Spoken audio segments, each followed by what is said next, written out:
I am going to start off by telling you guys something that you already know, which is that families are very, very different, right? That makes them really hard to talk about because everyone's family these days is so different. Some people are adopted, or they have step-parents, or their grandparents live with them, or they have 10 brothers and sisters, or 2. And even if you come from like that cookie-cutter mom and dad, 3 kids and a white picket fence family, those families are still very, very different, right? Some people grow up with abuse in their family, or addiction, or some people yell to solve their problems, and some families never talk about their problems. And all these different kinds of families aren't good families or bad families necessarily. They're all just complicated families. We all have a complicated family. But throughout all these families, one thing that every family has in common is that God allowed you to be in that family. For some reason, you are in that family, and God allowed it.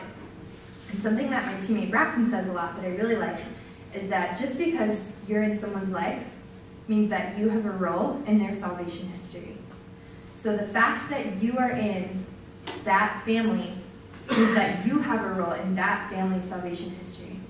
And so E3 has been doing 2 different topics this semester, right? The first half we talked all about being on mission and evangelizing and going out and sharing the faith with everyone and being bold. And for the second half, we've been talking about family. And I'm really excited to get to take those 2 topics and put them together and talk about how to go on mission in our family. Because that is kind of a foreign concept to some people. Like, there's probably some people in here who are thinking in their head, like, no. Like, I'll evangelize in my sorority, I'll do my dorm, I'll start a Bible study on my sports team, but, like, you're not touching my family. And why? Because their family is complicated. How do I know that? Because everyone's family is complicated. So, I wanted to talk a little bit about why we need to evangelize our family, and then I want to talk about why it's very hard to do that, and then I want to give some tips on how to do it. And throughout that, I'm going to talk about my family as like a case study. So I have a picture of my fam bam. There they are, and it might be kind of hard to see. We're very tall, obviously. I have 3-inch heels on in that picture, if you need a little context. But yeah, there's my mom and dad, me, my fiance Chris. This is the older picture. I think we like just started dating. If I remember correctly, he was like kind of scared during this picture. That's my sister Ellie. Ellie is 20. She's a sophomore in college.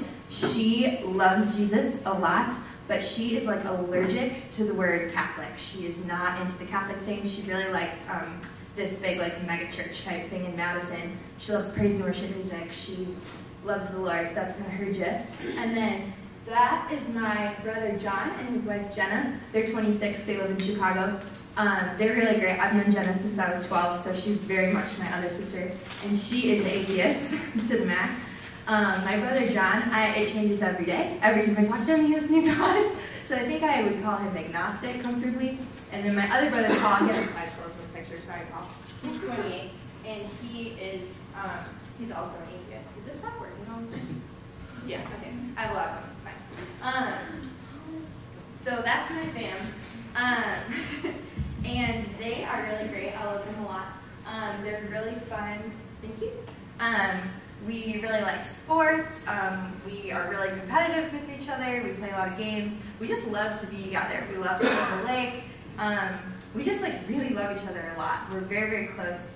And my family taught me some great things. They taught me a lot of great morals. They really did. They taught me like generosity and kindness and loyalty. They're all about loyalty. But my family did not teach me Jesus. And it's not because they didn't want to. It's just because they didn't know him. And you can't introduce someone to someone that you don't know. And they didn't know him. So I didn't grow up knowing him. So our family was like what I would call like a weird semi-religious thing. We probably went to Mass like once a month. And then we'd get really into it, make sure we do every week. And then we would go trip on Christmas for 2 years. Like, we're just kind of all over the place. But I definitely did not know who Jesus was. And I remember I had to go to confirmation, and I was so annoyed. And I told my mom, I was like, I don't even believe in this. This is so dumb. This is a waste of time. The Packers are on. It's a Sunday night. Why do I have to go to confirmation class? And my mom would just say, you know, it's very important to your grandma. And we're Catholic, and Catholics get confirmed. So you go to confirmation. Okay, so I did it. But that's kind of like my religious history of my family. And everyone's is so different, right? There's probably people in this room who grew up pretty much atheist, and then people whose parents went to daily mass every day, and then most of us on that spectrum are just going to be somewhere in between.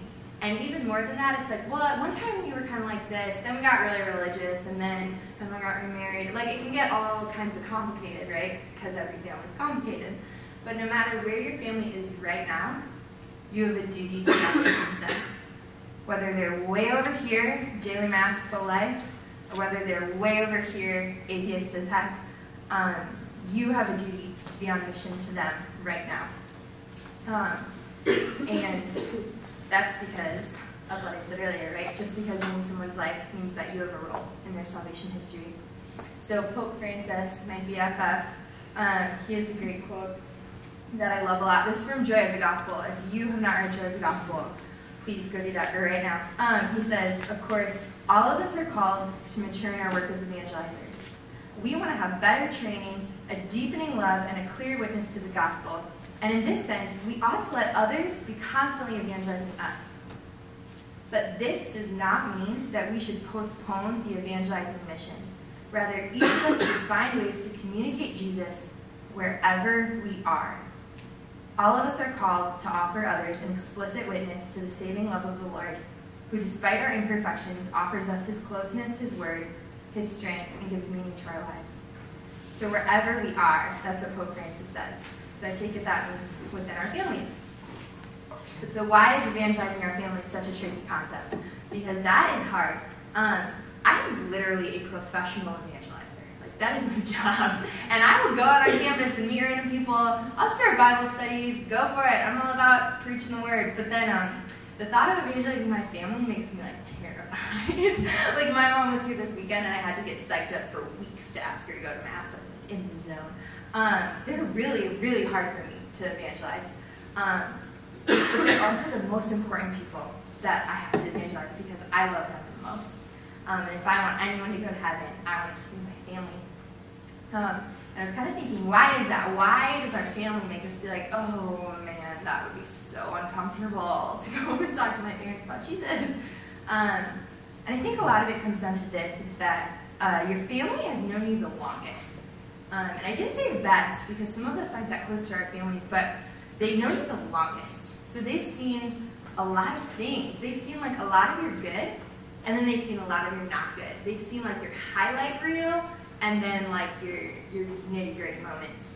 So like for instance, my parents saw me get elected to give my high school graduation speech, and then they also saw the time in my life when like I had girls' parents calling my mom because she was a bully. They saw me go to college and make a reporter for the school newspaper. My second month was a super big deal. And then they also saw me like have all these panic attacks and hate college. They really saw like the good, the bad, the everything in between. And so every time they look at me, it's really hard for them to not see everything, like my whole entire past. It's kind of like when Jesus, he went to his hometown of Nazareth.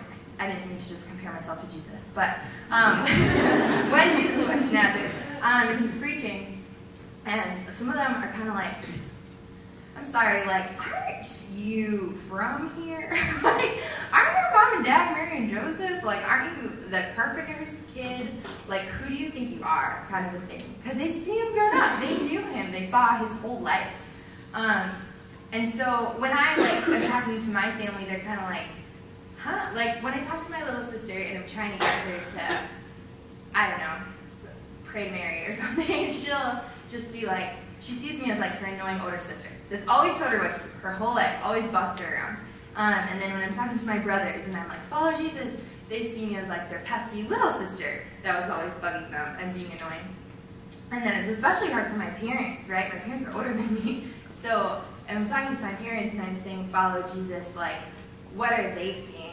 They've seen everything. Like, they're seeing the girl that, like, got busted smoking weed in the high school parking lot. Like, they're seeing a lot that was in my past, and it makes it really hard for them to listen.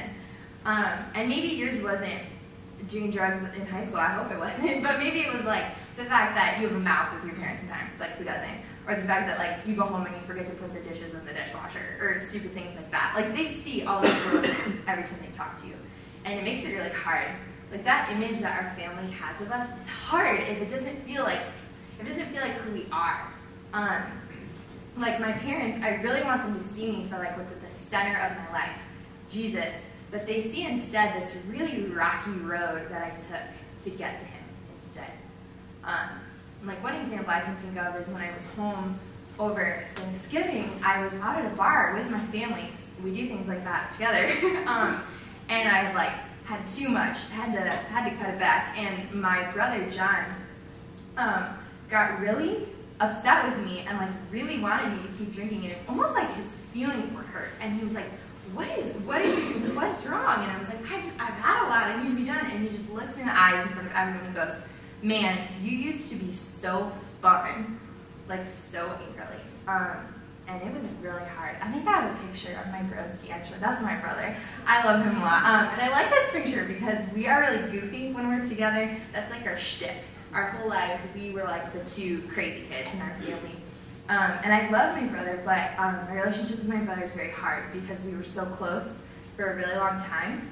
But the things that we were close over were all the things that I've tried to take out of my life. Like, every single bad thing I did, the first time I did it, it was because I was with my brother. And he was like, literally everything. First time I had a beer, I was with my brother. First time I emptied the car, I was with my brother. Like, first time I did anything, my brother was there going like, yeah, go. And the whole, like, he was super popular. He was prom king and homecoming king. I don't know if that's ever happened. And everyone knew me as John's little sister, and I loved it. I loved being known as that. Like, he was the brother who, if he saw me in the hallway, would always be like, that's my sister, hi Claire. Like, he never was like embarrassing me. And so we were super, super close. And so me changing a lot has been like super hard on him. And it's like something I'm still kind of learning to work with, like how we can still have this friendship and relationship that's not based around getting too drunk at the bar over Thanksgiving. So this image that our family has of us really, really affects us.